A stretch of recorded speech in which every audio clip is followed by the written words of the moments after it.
really care how much you read about retirement, how much you listen or watch a webinar, how much you talk about it.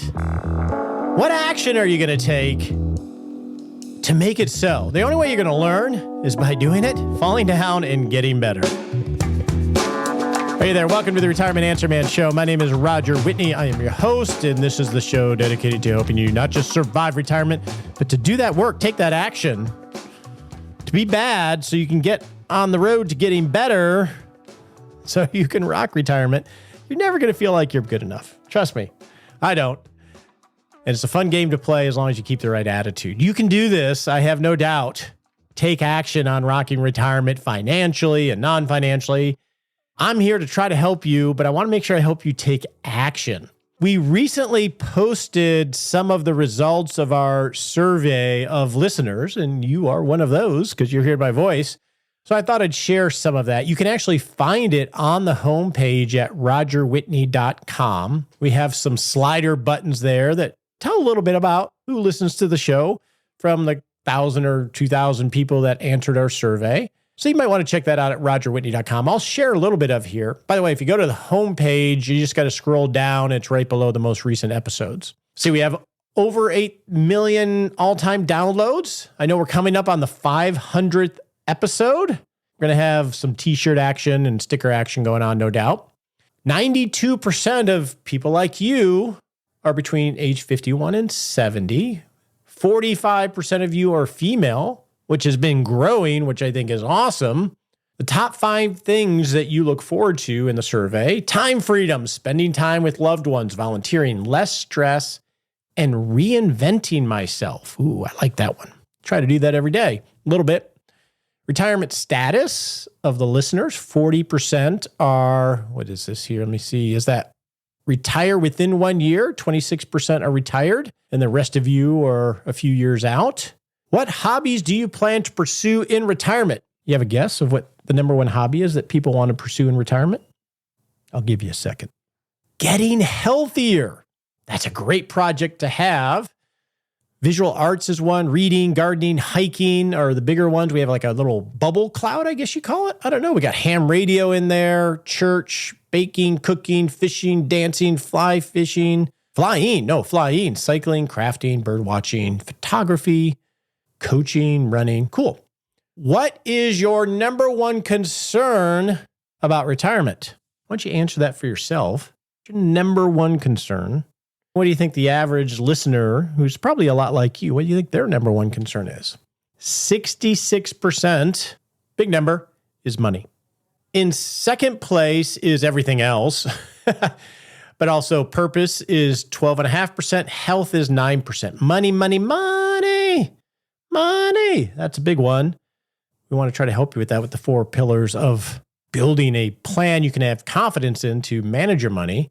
And what is your state of mind when you think of retirement? So close your eyes, assuming you're not driving.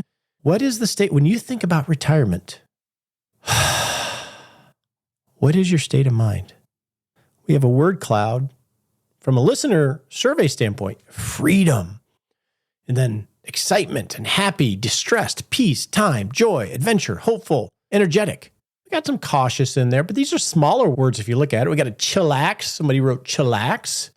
Relief, flexibility, uncertainty, longing, unpressured, tumbling. Ooh, that's a rough one. Got to work through these.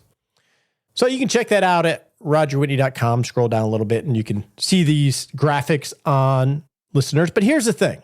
And I try to remind myself of this every time I step in front of this microphone, this tin can I'm talking into to chat with you, is I am talking to you.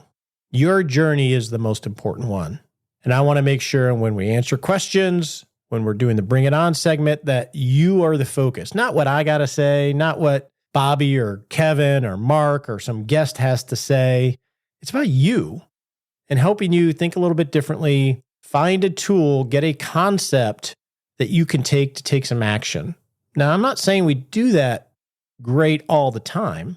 It's easy to think you're talking to people, but I don't want to talk to people. I want to talk with you about these things and help you take action on these things. With that said, let's go talk about some questions around that big one, money.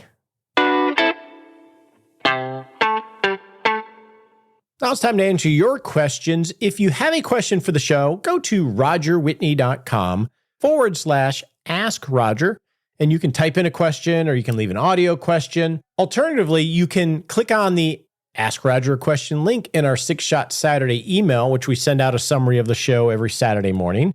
You can get that email at 6shotsaturday.com. All right, so our first question is a very short question. You would think it would be an easy question, but alas, it is not.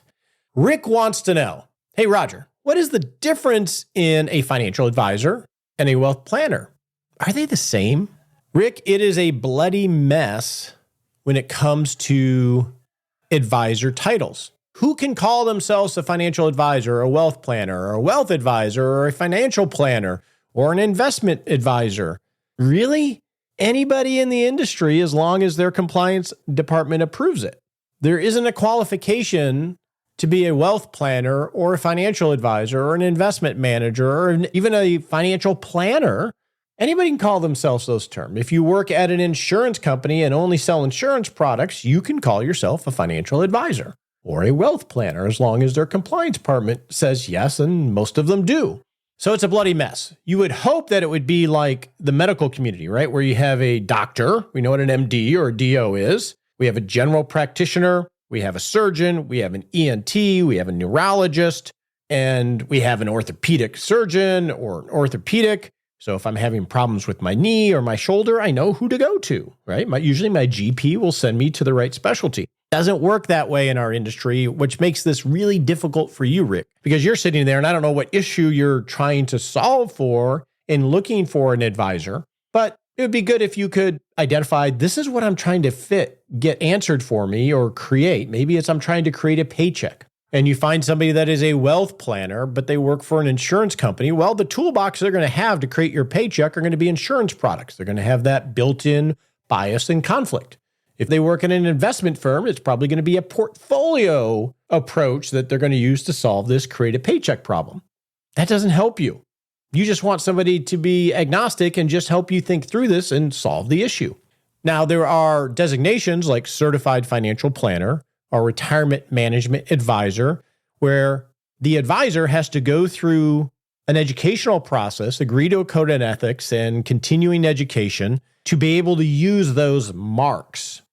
Now, I have a number of them.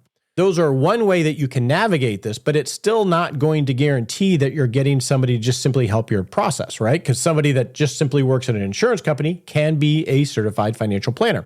So what is Rick and all of us to do? Well, on the plus side, Rick, you have a lot more power than you used to because you can actually go source advisors anywhere in the country. You're not confined to your zip code or area in terms of the pool of advisors that you can talk to.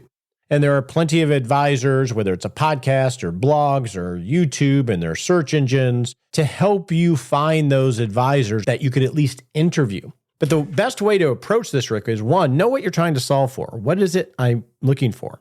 If I have a shoulder injury, I don't really want to talk to an ENT. If I have a paycheck problem that I have to create in retirement, you don't want to talk to somebody that works with Gen Xers that are just growing their wealth. But so you can source these on the internet. And I think what you need to do, Rick, is when you find a few that you want to talk to, schedule a time to interview them. And they're going to want to interview you as well. It's natural for an advisor to want to understand potential client in this case. And we actually have a framework called Finding a Trusted Advisor. It's a PDF worksheet that we will share in our 6-Shot Saturday email. If you're not signed up for that email list and you want to get it, you can go to 6shotsaturday.com or rogerwhitney.com and sign up there. And the pre-interview research that you want to do is you want to take a look at their social media profiles, review them, make sure you like their personality, maybe read their articles or blogs or interviews that they've done to get a sense of their spirit and their focus. Then you want to search their professional history. You can go to finra.org, FINRA.org, or sec.gov to review their professional and disciplinary history so you can get an idea of how many firms they've worked at, what kind of firm do they work at, do they have any disciplinary issues, etc.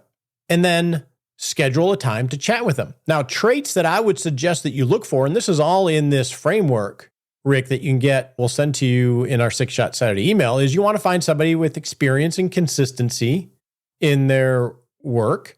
You want to get an idea whether they're a lifelong learner. And I think these certifications go a long way there. There are a lot of BS certifications, but there are a lot of really meaty ones. What their specialty is, and you can glean that from your research on their website, et cetera. Do they work with everybody? Are they focused on Gen Xers? Are they focused only on retirement? Or are they sort of a Swiss Army knife? Are they process or product focused? You've probably listened to the show enough, Rick, to know that process trumps outcome. You want somebody that's process focused. Do they have the heart of the teacher? Is there a lack of pressure? Are they positive, realistic outlook on life and the world? Or are they doomsday? Or are they one-dimensional? And then when you actually have the interview with them, Rick, on that framework, we have interview questions to help prompt you to interview them. Now, normally when you're meeting with an advisor, they're going to want to find out about you, right? Because they're doing their due diligence as well, and they have their own process. My suggestion on that is that you run your process and you interview them before they interview you. Because I think you should be in the power position here because you want to know how they work before they necessarily know a lot about you. And some questions, as an example, would be, how many relationships do you have? How many clients do you work with? Describe your ideal client. What is your specialty? Describe the process that you use with your clients and then poke around at that process. Is it well thought out or is it a few inches deep? Describe your investment philosophy, your planning philosophy.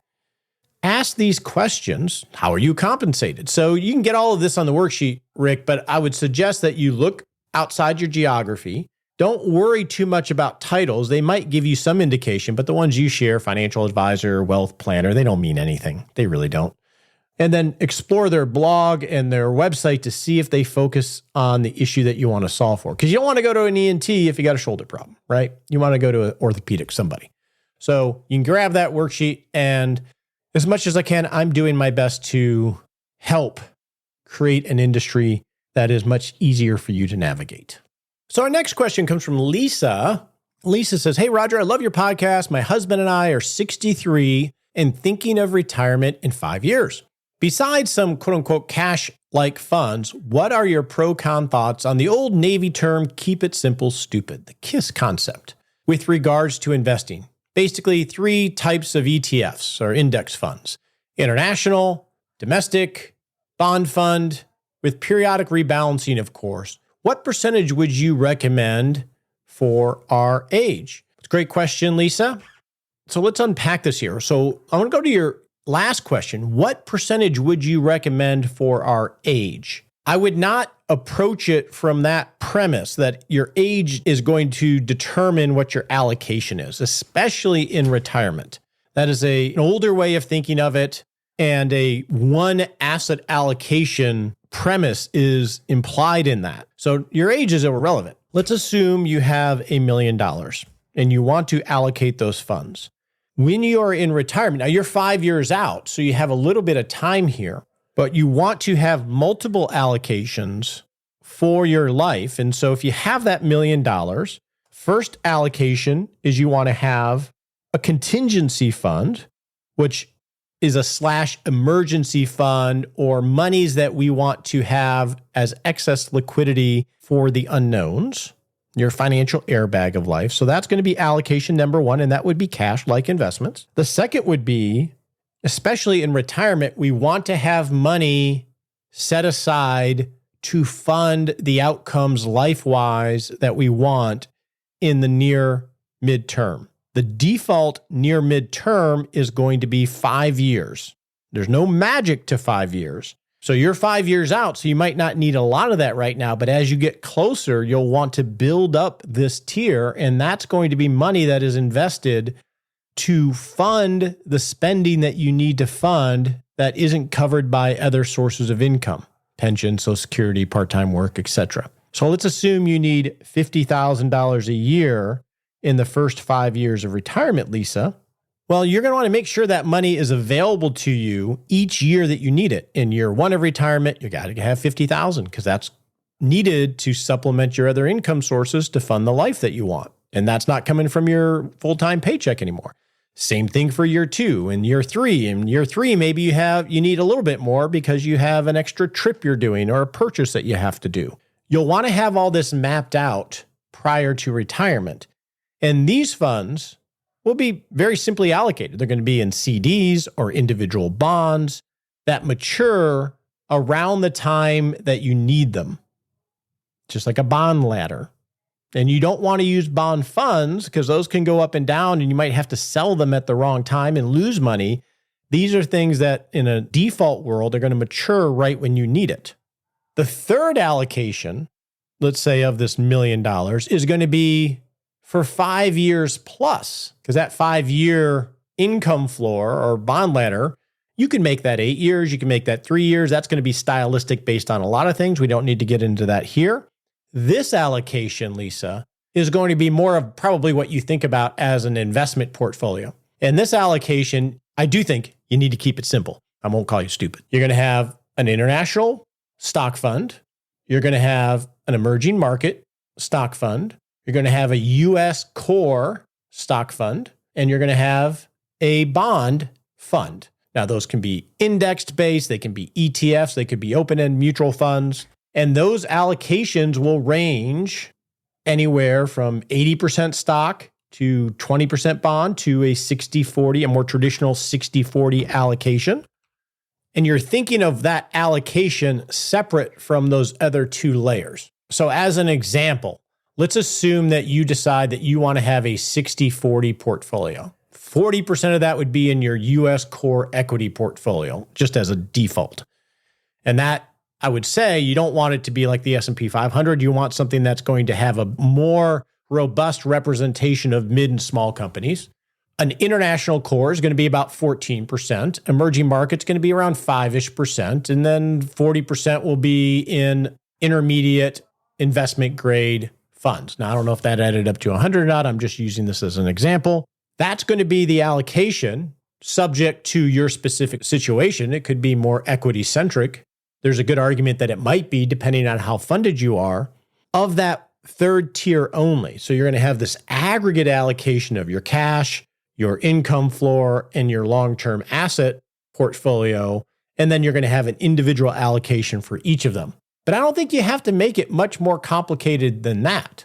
And that's what? 4 funds. And then you can rebalance those as you walk life and also manage the liquidity that you have in those layers of 1 and 2 based on how your life is going, based on the world, and based on the different sources of social capital or other capital or income that are coming in and out of your life. And this is what we teach you, and this is what we talk about. This is in the resilient pillar of building a plan.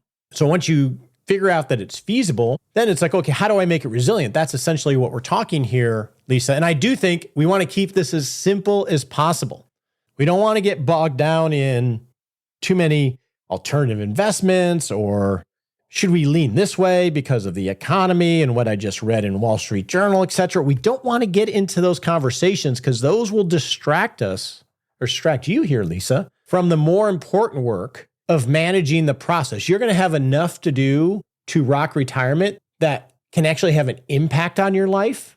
This is not one of them. Whether you have 4 funds or 10 funds, or you add a sleeve of real estate, et cetera, that's not going to likely have a material impact on your life. Whereas thinking about tax management, thinking about your identity and what you're going to do, and thinking about how you're going to fund these experiences that you want to have, those are the things we want to spend time on. So yes, keep it simple, not stupid, Lisa. Now, this is related to the next question that comes from Jesse. And Jesse says, hey, I love your show. It has been very helpful in my recent retirement. So here's my question for you, Roger. What are your thoughts on using direct debt lending organizations that focus on lending short-term capital, 6 to 30 months, to small businesses for working capital, bridge loans, acquisition funding, etc.?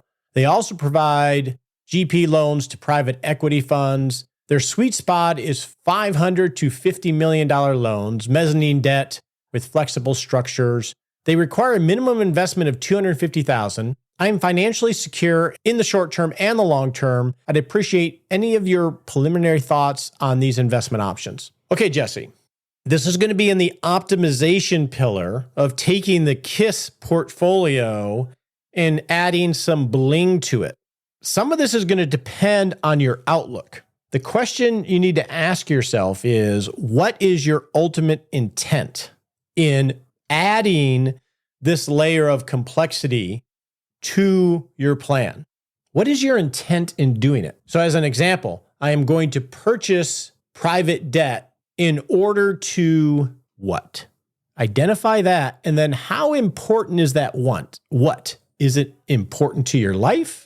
Is it going to help you have a different outcome from a retirement standpoint? Is it simply just trying to make a bet on maximizing returns relative to individual bonds or treasuries, etc.? What is it that you're trying to accomplish? Understanding that intent is going to be key here. So let me use an example. So Heroic, which is a training platform, I have an investment in. What is my intent for that investment? Because this is a complicated thing, right? It's a private equity deal. It's actually a convertible debt. I purchased it. What is my intent in purchasing that debt? Part of it was, this is outside the core funds that I have in my plan to help me generate the outcomes for my family.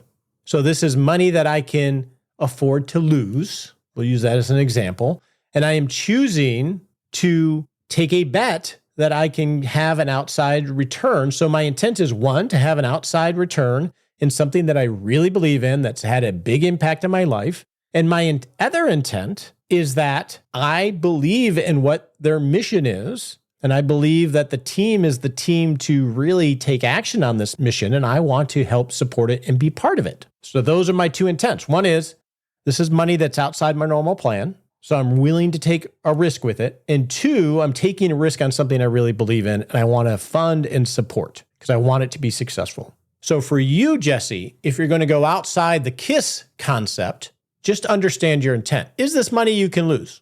Okay, let's assume it is.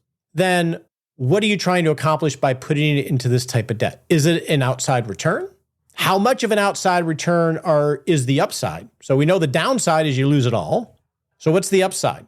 Like, I think of the Heroic investment as an example. It's a convertible debt to equity. Upside could be really, really big if they're successful. Downside is lose it all. With this, what is your upside? So we're looking at private debt here. Let's assume you're getting 9% internal rate of return versus, and then you would say, okay, my potential is I could get 9% on debt. I don't know what the number is. I'm just making this up. Let's assume that's what it is, Jesse. Then you have to compare that to what is the risk-free rate of return that you can get on debt. And right now, we'll call that the 6-month T-bill, which is about 5%. So is the potential upside of whatever interest you think you can get, or whatever the return expectation is of this debt, relative to what you can get with taking no risk at all? Is that spread worth the potential downside?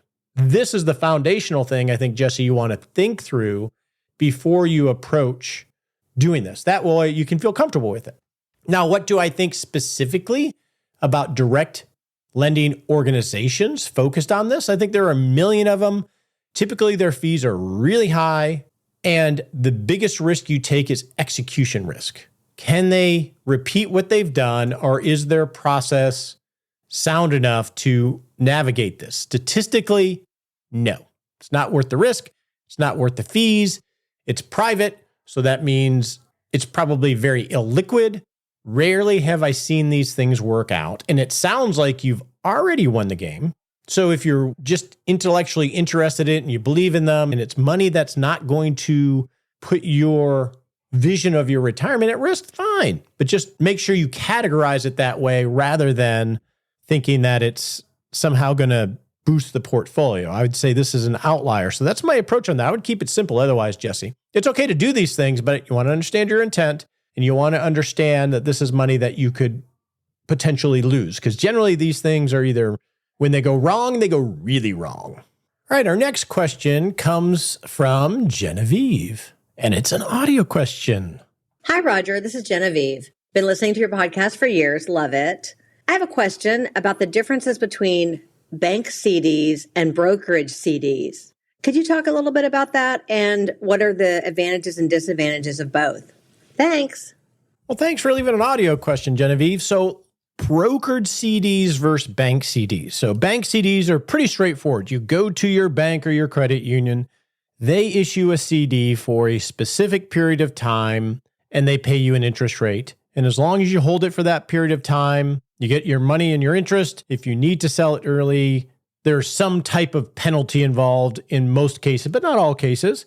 And that penalty tends to have to do with the interest. And then you hold it at the bank, and then when you're done with it and you get your money back, they either renew it or you grab your money and go do something else. What is a brokered certificate of deposit? Well, on a high level, it's just a CD that you purchase through a brokerage firm such as a Merrill Lynch or Charles Schwab, etc., rather than from a bank. The bank still initiates the CD, but it's structured as a security more so than a traditional CD. So if you're at, say, Charles Schwab, you could buy a CD. You could have a choice of CDs from various banks throughout the country. That's the fundamental difference, is that you're buying it from a brokerage firm, and it's going to have a little bit more of a security type or bond-like attribute than your traditional CD. In theory, brokered CDs will yield more than your regular CDs at a bank because there is a more competitive market. Your local credit union, they're right down the street from you. You go in there to do an ATM or a deposit,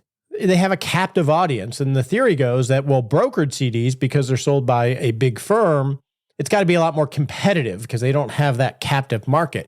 I generally have not seen that in looking at yields. Now, there may be periods of time where that's the case. Brokered CDs are more flexible, and they come in different styles, Genevieve, or more flavors than a traditional CD, meaning that they're going to have different maturity dates. You can sell them in the secondary market, either for a profit or for a loss. Generally, they're still insured by FDIC's insurance, so that's the same. But because they are a security, sort of like a bond, that if you bought, say, a 20-year brokered CD and interest rates went up significantly, the value of that CD would go down because interest rates have risen. And you will see that on your statement, just like you would see a bond go down or a bond fund that goes down during big rises in interest rates. That can be disconcerting. It means if you wanted to get out of that CD early, you'd have to sell it at the market price, just like you would a bond, and you could lose money. Whereas a bank CD, you're not going to see the fluctuations in price. And if you wanted to break that CD, you already have the predefined terms, how you could get out of it. So at least you know what the terms are prior to going in. Well, with a brokered CD, it's going to go up, down, just like a individual bond. And then brokered CDs generally have callable CDs. So callable, a call feature is something related to bonds. You can see they're more like bonds in that, let's say you buy a 20-year CD from a brokerage firm that's a brokered CD. Maturity date is 20 years, and you put in $1, you have $1 in it. So you bought it at par. What a call feature does, and let's assume they're paying you 10% interest. Ooh, that would be cool. So you have a 10% interest bearing CD that matures in 20 years. What a call feature is it gives the bank, the issuer of the CD, the right to pay you back your money early and break the contract. So an example would be you buy a 20-year CD, it has a coupon of 10%. In year 5, the bank can say, I'm just going to give you all your money back and we're done. I'll pay your interest up till now and we're done. And you have no choice in the matter. And why would a bank do that? Well, probably because interest rates have gone down relative to that CD, and they can easily take that money back and issue to another person a CD at a much lower rate. So it's not necessarily a positive thing. They're not bad, Genevieve, but they can be a little bit tricky when you look at the features, like the call features, and they're going to have some interest rate risk if you wanted to get out of them early. Luckily today, with online banks, and you can search brokered CDs at your brokerage firm, but also go directly to banks literally all over the country. So you are in control here. I generally have not used or looked at brokered CDs. I've not seen the rates being that materially better than online banks or treasuries, except in certain situations. So I don't know if it's worth the complication. The nice thing, though, I guess, Genevieve, is that if you already have a brokerage account at Schwab, you don't have to go open accounts in different places. So there is some advantage there. So our last question today comes from Jennifer related to resiliency. So, hey, Roger, you inspired me to figure out how resilient my plan is. I've been obsessively playing with a retirement calculator that does Monte Carlo simulation with 3 scenarios for the market. Average return, below average return, that's the 25th percentile, and significantly below average return, that's the 10th percentile. Depending on which I choose, I'll either live to 100 with 8 million left over or run out of money at age 80. Do I need to make my plan resilient to even the worst options? Making my plan resilient to the worst option means I have to work another 5 years, but I could retire today if the market, quote unquote, remains average. Thank you so much for all you do. You used a Monte Carlo simulation and you did average, below average, and significantly below average. So you looked at the downside distribution, and that makes sense because that's the thing that we're worried about. The upside is that takes care of itself, doesn't it? Number one is make sure you understand, one, the allocation that it's modeling. When you say the market, what do we mean by that? Is that the stock market? Is that a 60-40 portfolio? What does the market mean in terms of the simulations that you're running? And here's why that's important, is that when you're doing these simulations, what's going into each simulation is the average annual return of the portfolio, assuming you rebalance in a very rigid way, but also the standard deviation of that portfolio, which is essentially how volatile it is going up and down. So if you're modeling, say, the S&P 500 as the quote-unquote market, well, we know what the average is. It's about 17.9%. And I know that's not really meaningful in this conversation, but that measures the rate of change or the volatility around the average. So think of it like weather, right? In Texas, we have roughly the same average temperature as San Diego. The difference is Texas's average has a larger standard deviation because we get consistent 100 days and then we get days in the 30s and 40s, depending on time of year. So there's a big distribution around the same average temperature as San Diego, where the temperature doesn't vary very often. That's important to know. And depending on the fact set here, Jennifer, counterintuitively, many times a more conservative portfolio with a lower average return, but with a much smaller deviation can create better outcomes in the decumulation phase. So the first thing you want to know is what kind of portfolio are you modeling, number one. And number two, what kind of, and this is going to get a little geeky, what kind of Monte Carlo simulation engine are you using? Because they're all not made the same. Now that is difficult to navigate, and maybe we should do a whole month long on retirement planning engines, because depending on the kind of modeling it's doing, it can really change what the results come out at. So a bigger conversation than we can have today. But one is, what kind of portfolio are you modeling? And then number two, you have to understand when we have a success ratio. Usually it's a percentage of the trials, Jennifer, that were successful. So you mentioned one, you would run out of money at age 80. One thing you want to look at is the distributions in those percentiles. Because when you have, say, an 85% success ratio using a Monte Carlo engine, that success ratio is binary, right? You're either successful or you are not. Well, you might not be successful by $1 at age 97. And that's going to be counted the same way as the failure of running out of money at age 80. So it doesn't distinguish the severity of a quote unquote failure.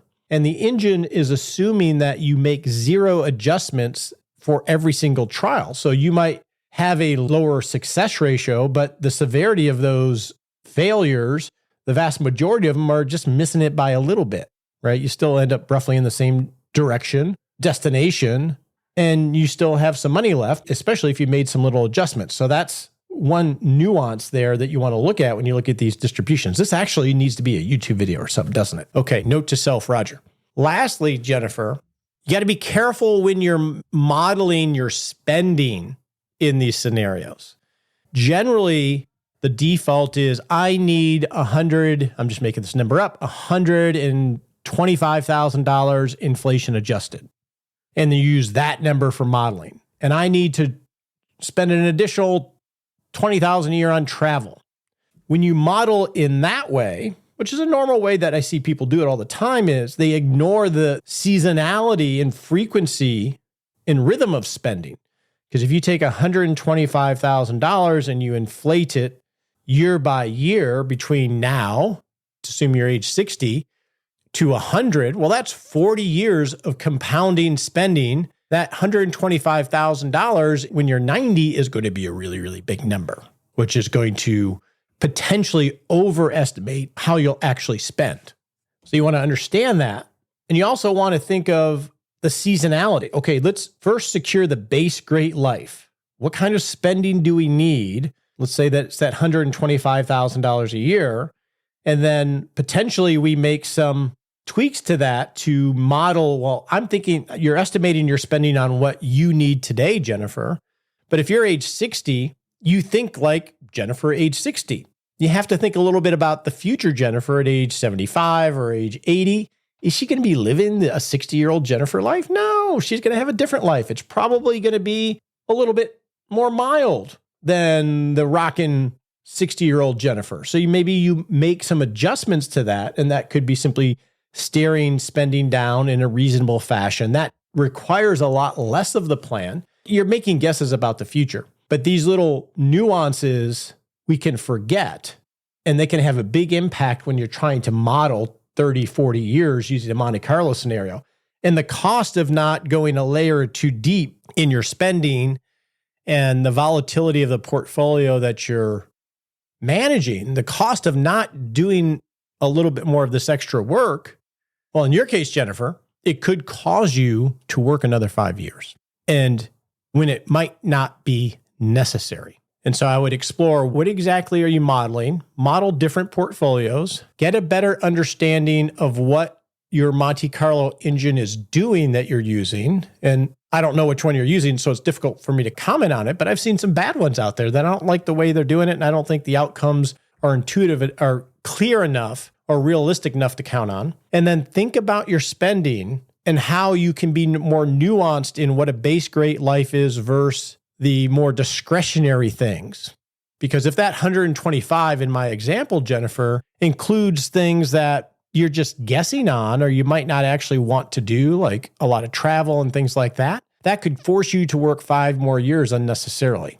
That's why you have to have a really thought out process that you follow and work through. That's where I would start, Jennifer. If you want to email me and tell me the engine that you're using, if I'm familiar with it, I can come back on and make more comments around that. I'm just not familiar with the one you're using. And maybe we explore engines like this and what they tell us and also what they don't tell us, so we can understand how to read these things, because it takes time. And I know this isn't what our job is or your job is. And we're always bad at things until we get better, but it definitely is worth the effort here because it could save you 5 years of your life outside retirement. With that, let's go on and talk about tiered retirement when it comes to the passion, the projects that you want to have in retirement with Kevin Liles. Now it's time to bring it on and address the non-financial areas of our retirement. And we're going to talk about passion and work today with retirement coach Kevin Liles. Hey, Kevin. Hi, Roger.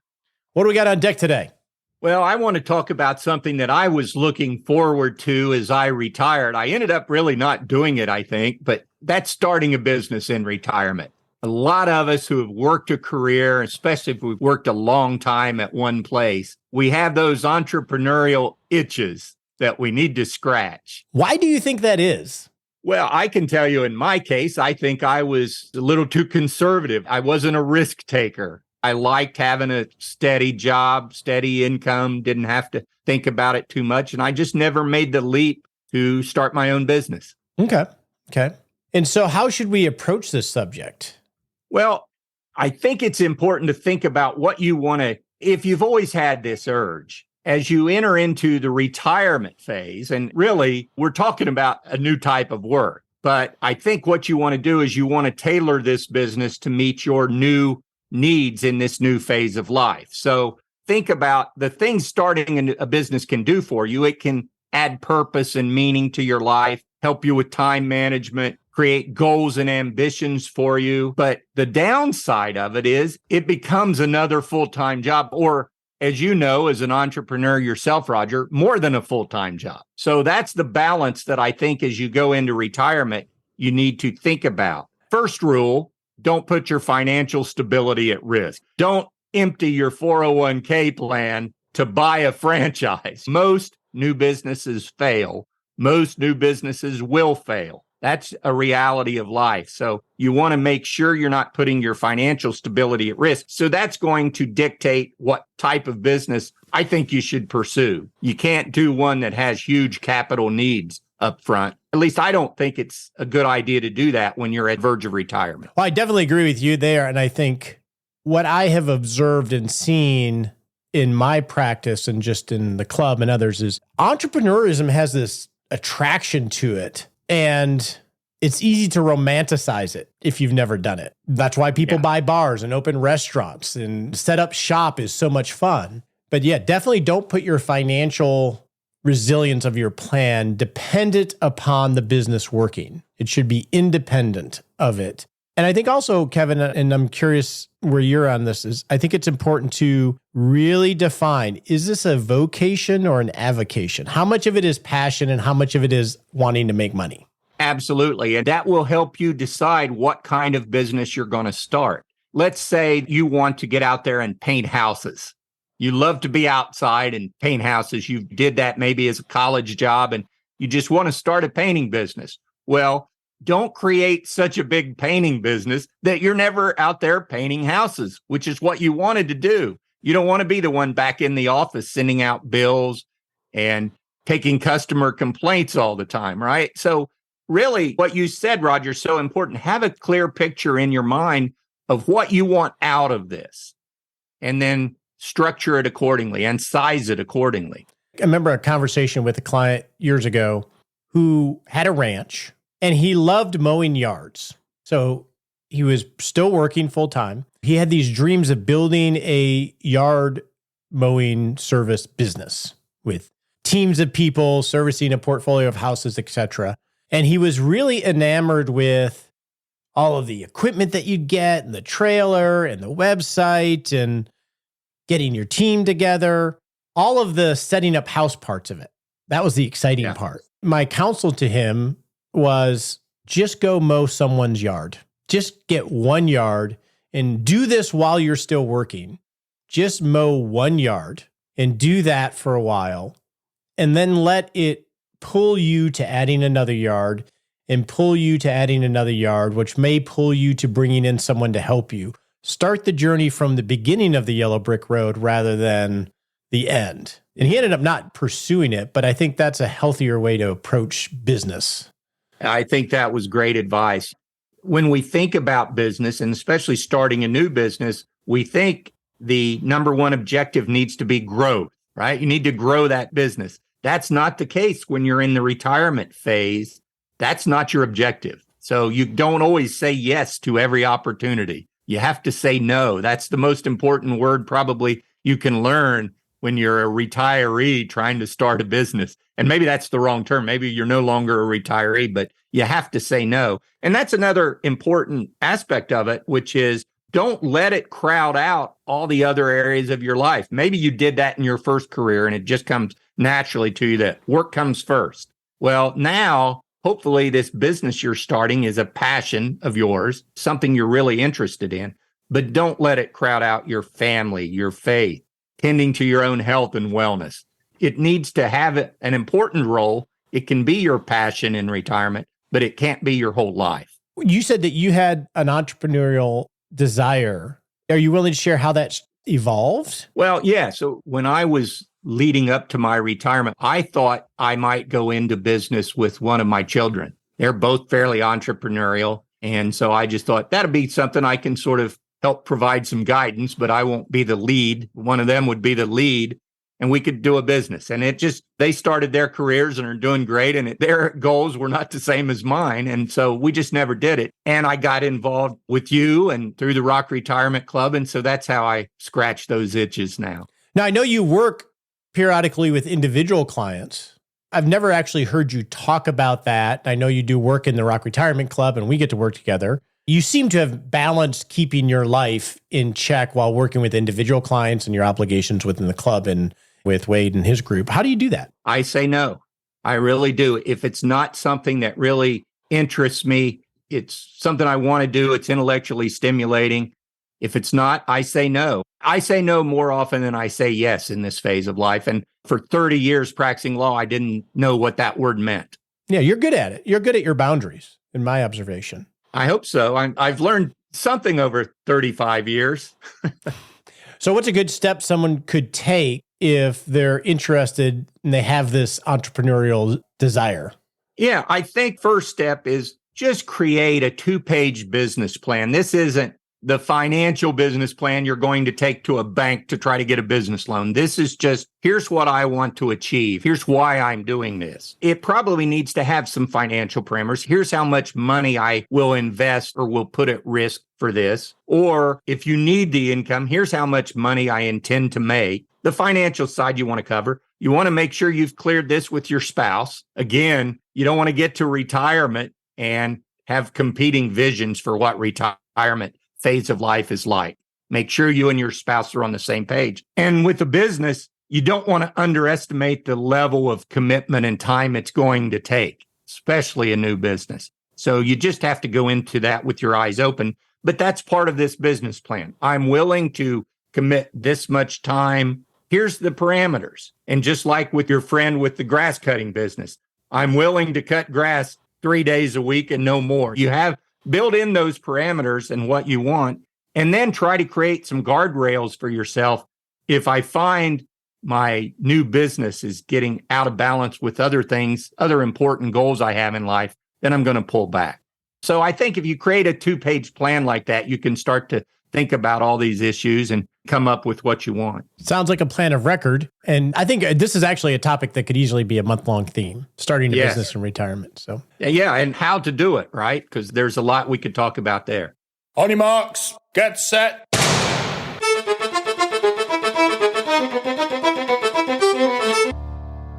And we're off to set a little baby step we can take in the next 7 days to not just rock retirement, but rock life.